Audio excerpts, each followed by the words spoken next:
Here we have a Squire Fiesta Red precision base made from 2003.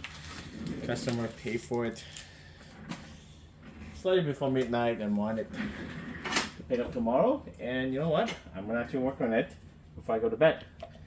And this knob definitely needs some work. Hopefully whoever owned this before did not ruin the electronics by overspinning it. So we shall see. Just for a fun record that I record sometimes. The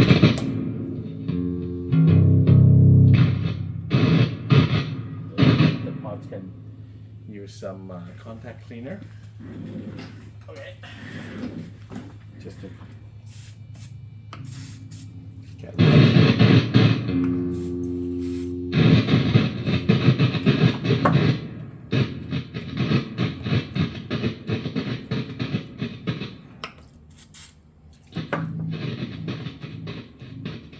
sometimes spinning it, turning it physically can also help get rid of that oxidized material from the...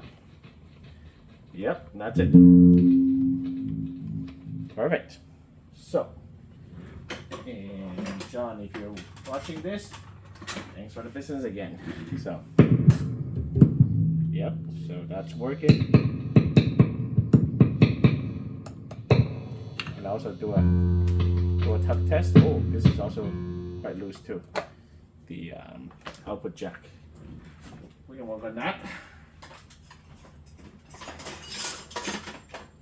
Bought these. My wife bought these for me. They're very handy because they got several wrenches together. I want to spin the pot out though, so better check it after. Oops.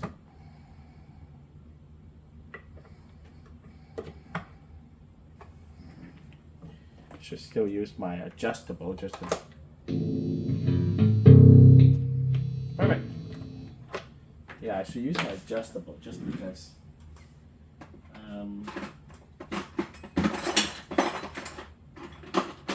I can actually see whether or not the pot is actually turning, and then not continue turning it.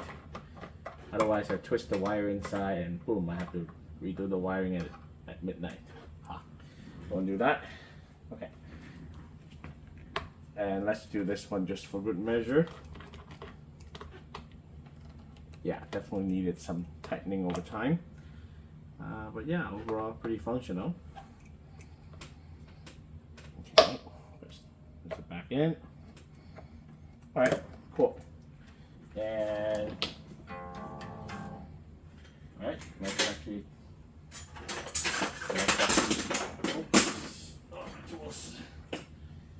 that's a wrong spot to put it.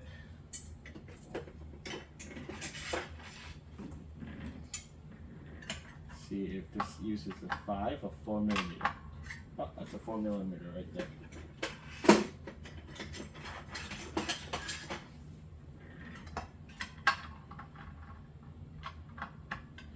There you go. All right. Clamp it down. Yeah, that's definitely a lot of relief that I don't need. I'm gonna actually drop this notched ruler on the base. That's the question. I usually use a straight edge, and I just wanted to see if this one actually works real well with guitars, but not with basses. I don't remember using it on the bass before. Okay, spin that truss rod. There's a lot of room for adjustment, which is good. I'm gonna use a 0.25. Oh, we're almost there actually. Almost no shadow. Oh, that's good. Not a lot of resistance on the truss rod. A little bit more. Just a tad bit more. Yep, I'm actually touching the ruler right now. Perfect. That's the kind of relief I want. Just let go a little bit. Okay, cool. Done. Done with the relief. Neck is very straight. Yeah, very good. And then the action. My wife got me these from China. Better than the small wrenches I use. And also action gauge. I think, in my opinion, is the best action gauge in the market right now. So I'm just gonna slightly tilt this so I can actually see in the plane position without putting in a plane position. Lazy like me. So I'm just gonna spin the screws in the bridge. Oh, you can see it. You can see it. Until I can see 2.25, then I'm good. And I don't use a radius gauge because I realized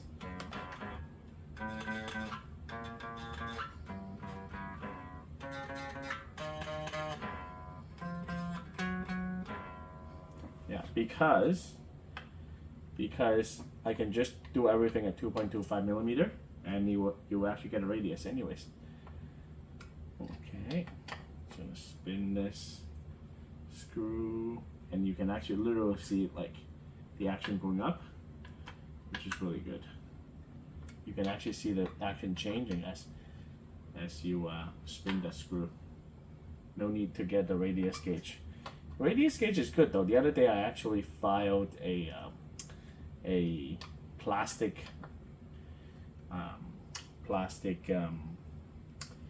saddle on the acoustic to the correct radius. So I had to file not the flat side but the round side.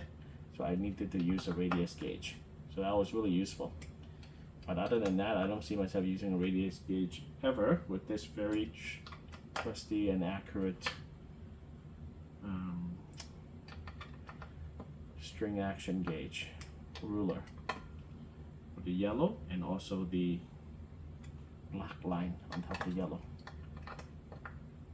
Alright, so everything's 2.25. Just want to make sure that it doesn't buzz, that's all. Maybe my neck is way too straight.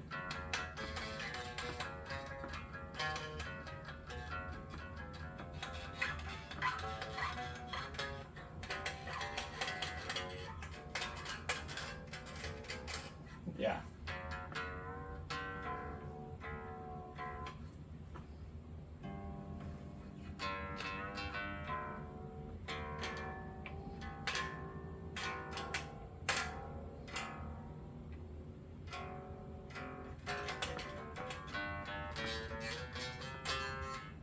Yeah, that's probably because the neck's way too straight. I'm just gonna make it a little bit more forgiving. Okay, cool.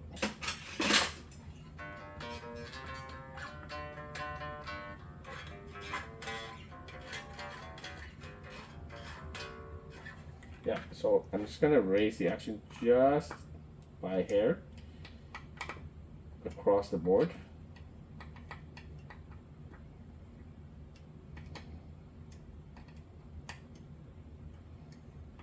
And mind you, I actually play really hard. So if it doesn't buzz on my hand, it should not buzz on a lot of people's hands.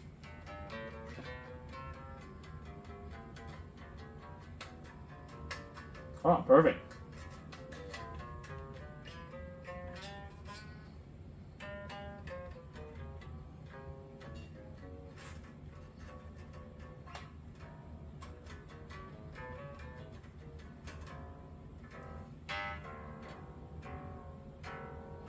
Okay, perfect. So the action is good. I check one more time at an angle.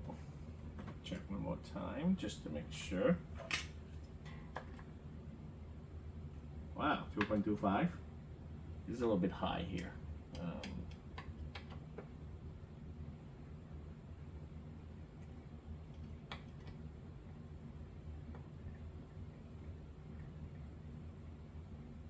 2.25.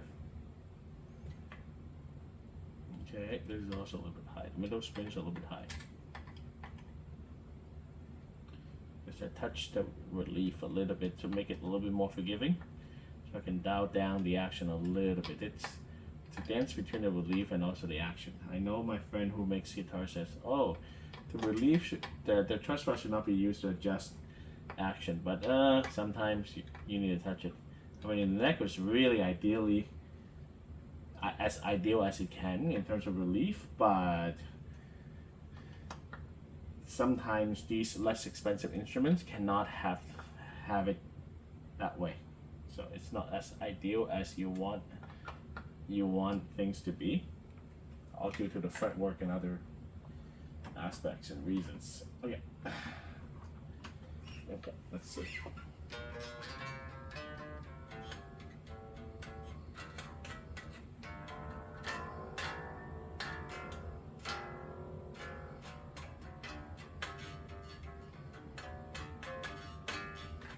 Yeah, the middle strings are buzzing. I'm just gonna give it a little bit.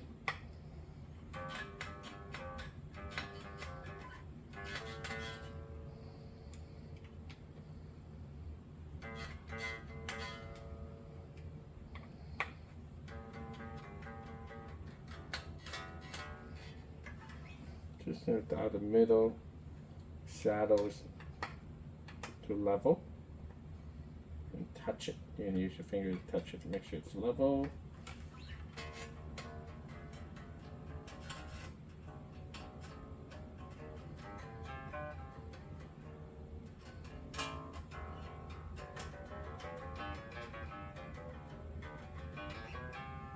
Okay, cool.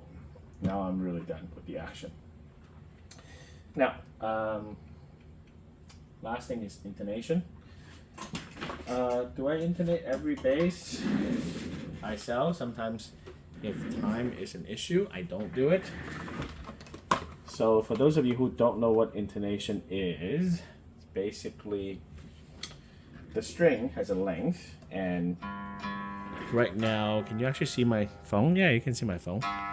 So it's showing 100.1, 100 hertz, means 100 vibrations a second.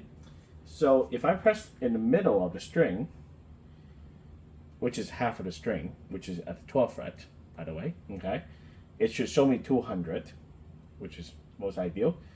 Why can't we just measure it and divide it by half? Well, because you're pressing it down, you're creating a triangle. It's not exactly a straight line anymore once you press it down. You need to press it down to play a note. So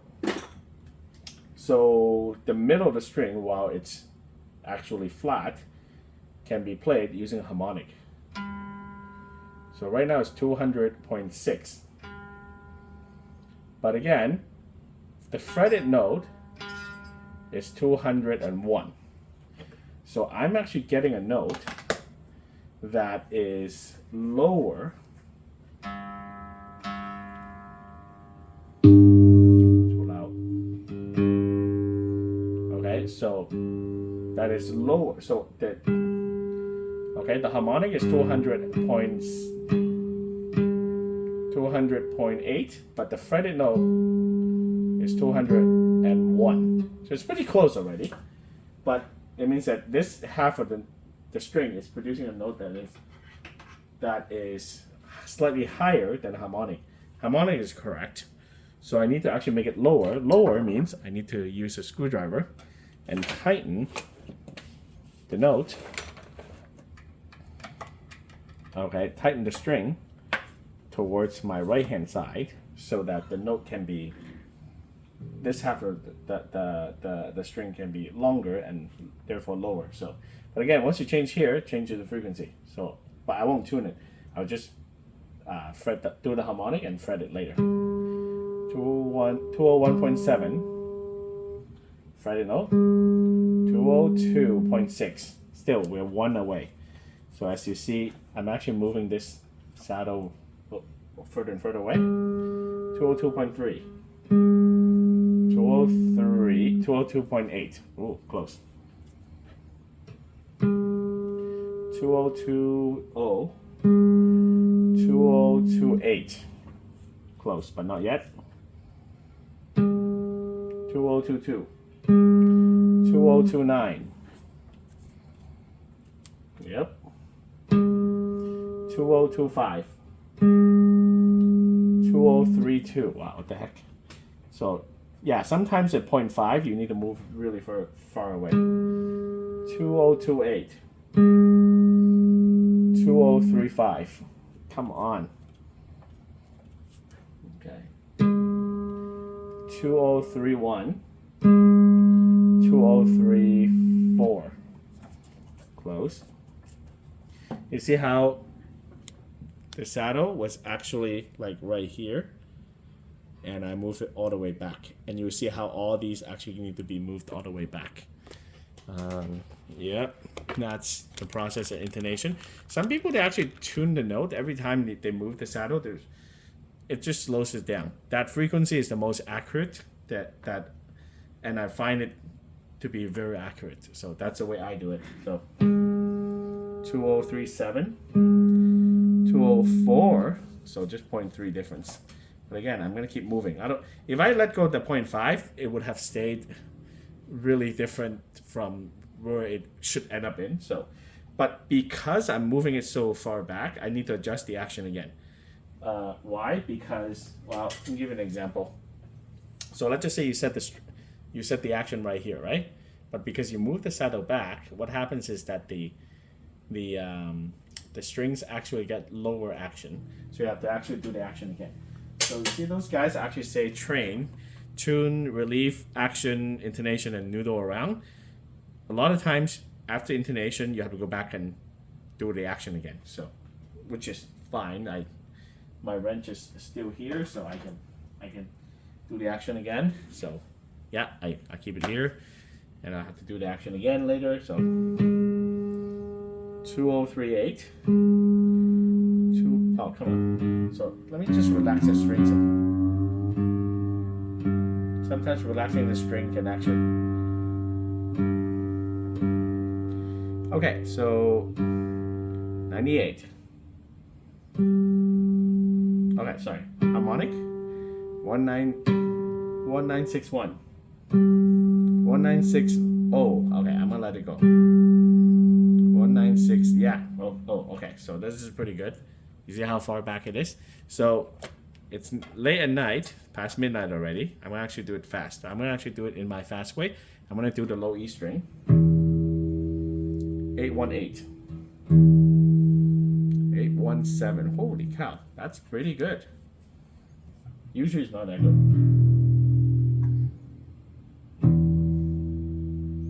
822. 817. Okay, I'm gonna keep moving back until the 822. Well, the two numbers match. So harmonic. 833. Fretted. 830. 829. I'm gonna actually keep. No, I'm actually getting a lower note, so I need to actually make it higher. Huh. Okay, harmonic is 825. Fretted. 818. So I'm actually getting a lower note. So I need to actually make it higher. And yeah, do what I just did. 817. 816. Okay, I'm gonna let it go. So usually this is much further back, the way I remember it. But anyways, I'm just gonna connect these in a straight line using the G and the E as a reference, just to kind of line them up. And the result should be very close to where I want the saddles to be at. Yeah, so I don't have to look at the screen and try to match the frequency, because they should aesthetically appear to be lined up. Some of them, they line up to be like a set, like staircases, I call them. But yeah, in this case, let's see. Okay, so yeah, it doesn't matter what note it is. So I just look at the frequency. 1532. 1531. Wow, really? Let me tune it again. Did I just nail it?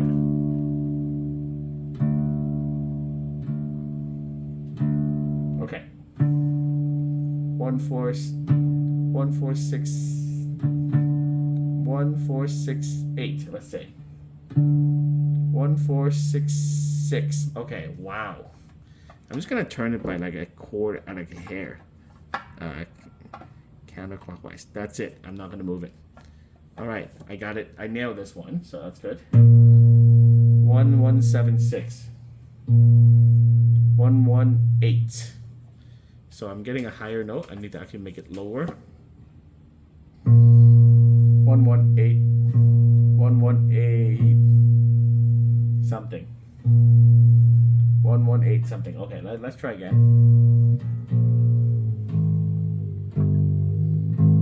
So for those of you who don't know how to tune properly, you need to tighten to your notes, like the way I do. Loosen lower than the note that you want, and then tighten to the notes. Okay, 110 something. 110. Yeah. Okay, I'm not gonna touch it. So this is properly intonated. Yep, that's the way I do it. And then, so for those of you who don't know why you need to intonate, so I'll tune to this G here, and if I play the A, that's pretty much in tune. C. Yep, you can see how it's dead on. Yep, right there. It's not gonna be perfect. So the D string, same thing. F. Yeah, I have it right. Yeah, it's not perfect, but it's as accurate as it's meant to be. Yeah, the B is pretty good. Okay, anyways, so I'm just, fretting notes in here. And so you can see, okay?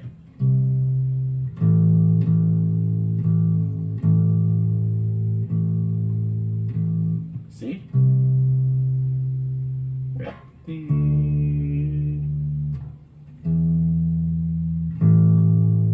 Yeah, I know some people use a stroke tune or whatever, but to be honest, the numbers here, I can get down to like 1 decimal place, which is really good. So, yeah, let's just check the action one more time. I don't need to actually plug it in anymore.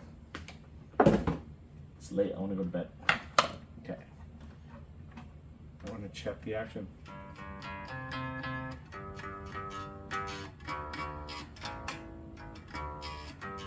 Yeah, they start buzzing a little bit because, like I said, I moved the saddles back so much that it actually makes the action a little bit lower than it was before. Yeah, no buzzing anymore. I just gave it a little. Yeah, perfect. Wow, not perfect yet. Let me take a look. 2.25, 2.25. Yep. Okay, cool. I can accept that. 2.5, 2.25 are pretty good already. Okay, cool. That's it. This space is ready. Thanks for watching.